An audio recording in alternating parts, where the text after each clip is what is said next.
जय हिंद दोस्तों, वंदे मातरम। रेल हादसा को हुए अब काफ़ी घंटे बीत चुके हैं।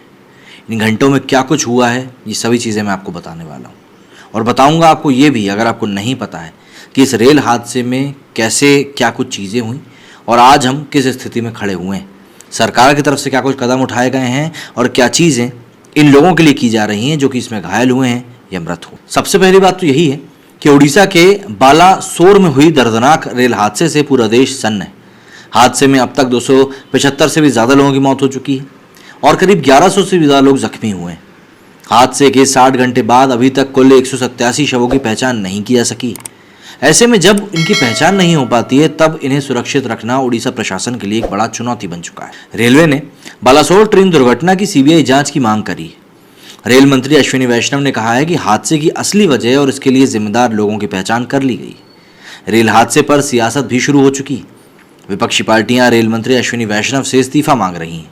वहीं कांग्रेस अध्यक्ष मल्लिकार्जुन खड़गे ने ऊपर से नीचे तक जवाबदेही तय करने की मांग करी है। ओडिशा के बालासोर में हादसे वाली जगह पर सोमवार सुबह रेलवे ट्रैक पर ट्रेनों की आवाजाही शुरू कर दी गई। देर रात मालगाड़ी का ट्रायल भी किया गया। इस मौके पर खुद रेल मंत्री अश्विनी वैष्णव वहां मौजूद रहे। उन्होंने मालगाड़ी को हाथ जोड़कर रवाना किया। उन्होंने अधिकारियों के साथ मौके पर ही समीक्षक बैठक भी ली। हादसे में अब तक करीब 275 लोगों की मौत की पुष्टि की जा चुकी है। हालात की जानकारी देते हुए रेल मंत्री काफ़ी भावुक भी हो गए थे। अगर हम इस हादसे की बात करें तो रिपोर्ट के मुताबिक भानगा बाजार स्टेशन के पास मालगाड़ी लूप लाइन में खड़ी थी। इसी बीच चेन्नई में से हावड़ा जा रही 12841 कोरोमंडल एक्सप्रेस भानगा बाजार स्टेशन के पास पहुंची। हर स्टेशन पर दूसरी ट्रेन के पास करने के लिए लूप लाइन होती है। आपको बता दें कि भानगर बाजार स्टेशन पर अप और डाउन 2 लूप लाइन है। किसी भी ट्रेन को लूप लाइन पर तब खड़ा किया जाता है जब किसी ट्रेन को स्टेशन से पास कराया जाना हो। भानगा बाजार स्टेशन पर कोरोमंडल एक्सप्रेस और यशवंतपुर हावड़ा एक्सप्रेस को पास कराने के लिए मालगाड़ी को कॉमन लूप लाइन पर खड़ा कराया गया था। कोरोमंडल एक्सप्रेस तेज रफ्तार से मेन अप लाइन से गुजर रही थी। तभी वो मेन लाइन से लूप लाइन में आ गई और वहां खड़ी मालगाड़ी से टकरा गई। ये टक्कर इतनी भीषण थी कि कोरोमंडल एक्सप्रेस के डिब्बे पटरी से उतर गए और तीसरी लाइन में गुजरती हुई यशवंतपुरा हावड़ा एक्सप्रेस के डिब्बों से टकरा गए। इन दोनों ट्रेनों का भानगा बाजार स्टेशन पर स्टॉपेज नहीं था। दोनों ही ट्रेनों की रफ्तार तेज थी। ऐसे में ट्रेन के डिब्बे एक दूसरे पर चढ़ गए। हादसे में करीब 275 लोगों की मौत हुई। इससे ज़्यादा ही हो रही है और संख्या बढ़ रही है। अश्विनी वैष्णव ने बताया कि हमने ट्रिपल ट्रेन एक्सीडेंट में सीबीआई जांच की मांग करी। हालांकि उन्होंने हादसे के दिन हादसे की वजह इलेक्ट्रिक पॉइंट मशीन और इलेक्ट्रॉनिक इंटरलॉकिंग को बताया था। वैष्णव ने कहा कि पॉइंट मशीन की सेटिंग अब बदल दी गई थी। ऐसा कैसे और क्यों किया गया, ये जांच रिपोर्ट में सामने आएगा।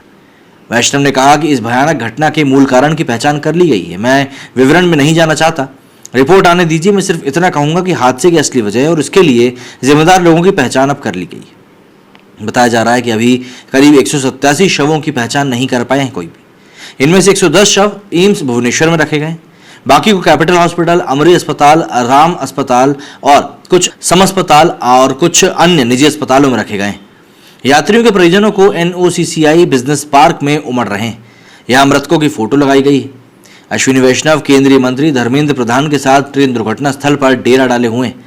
उन्होंने बताया कि पूर्वी और दक्षिणी भारत को जोड़ने वाली इस लाइन पर 2 रेलवे पटरियों को बहाल कर दिया गया है। ओवरहेड इलेक्ट्रिफिकेशन का काम भी शुरू हो गया है।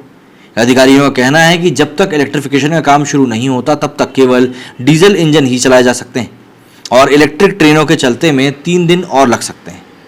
रेल मंत्री वैष्णव और धर्मेंद्र प्रधान ने कहा कि बहाली का काम युद्ध स्तर पर किया जा रहा है और यात्रियों को वापस घर भेजने के प्रयास जारी हैं। मंगलवार तक बहाली हो जाएगी। इस रेल हादसे के चलते यात्री और माल यातायात बाधित हो गया है। हादसे के तुरंत बाद बालासोर और अन्य स्थानीय अस्पतालों में भर्ती किए गए घायलों यात्रियों को कटक, भुवनेश्वर और कोलकाता समेत अन्य शहरों के मल्टी स्पेशलिटी अस्पतालों में शिफ्ट कर दिया गया है। रेलवे ने कहा है कि 123 ट्रेनों को रद्द कर दिया गया है, 56 को डाइवर्ट कर दिया गया है, 10 को शॉर्ट टर्मिनेट किया गया है और 14 ट्रेनों को 3 से 7 जून की अवधि के लिए रीशेड्यूल किया गया है। दोनों ट्रेनों में यात्रियों में से कई प्रवासी श्रमिक भी थे। रेलवे प्रवक्ता अमिताभ शर्मा ने बताया कि अगर पीड़ित बिना टिकट यात्री के भी हैं तो भी उन्हें मुआवजा दिया जाएगा।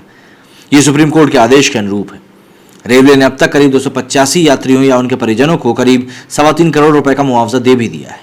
रेलवे ने हादसे में मारे गए 11 यात्रियों के परिजनों को 50 गंभीर चोटों और 224 मामूली चोटों वाले यात्रियों को मुआवजा दे दिया है।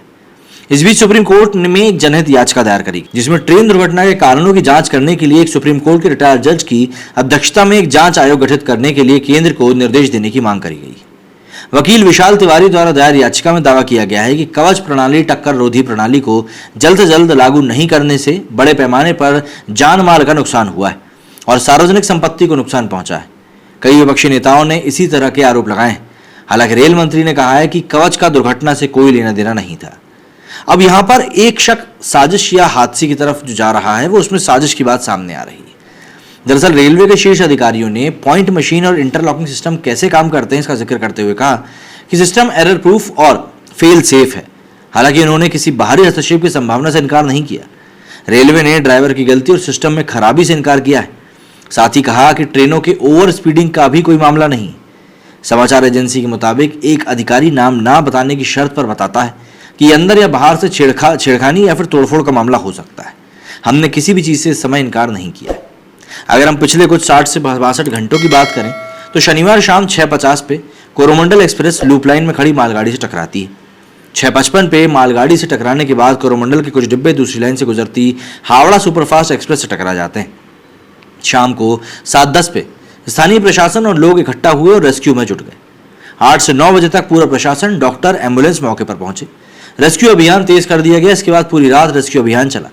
घायलों को निकालकर अस्पताल में भर्ती कराया गया। 3 से 4 जून की अगर हम बात करें तो रेलवे मंत्री अश्विन वैष्णव मौके पर पहुंचे और उन्होंने उच्च स्तरीय जांच का ऐलान किया। उड़ीसा के मुख्यमंत्री नवीन पटनायक घटनास्थल पर पहुंचे।